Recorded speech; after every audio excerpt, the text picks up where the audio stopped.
Yan ang mahirap sa inyo eh. Nakita nyo lang na mahilig mag-alaga ng manok, sasabihin nyo kaagad sugarol sa bungero. Ang laki ng pagkakaiba ng mahilig sa manok, sugarol at sabungero. Tandaan nyo yan. Ang sabungero, halos araw-araw yan sa sabungan. Ang mahilig sa manok, itinuturing yan na pet at best friend, kagaya lang ng mga aso at pusa.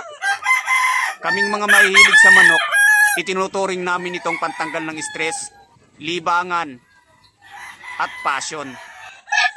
Kung magsabong man kami, ay bibihira lang. Napakalaki ng naitutulong ng pagmamanok sa aming mga mahilig sa manok.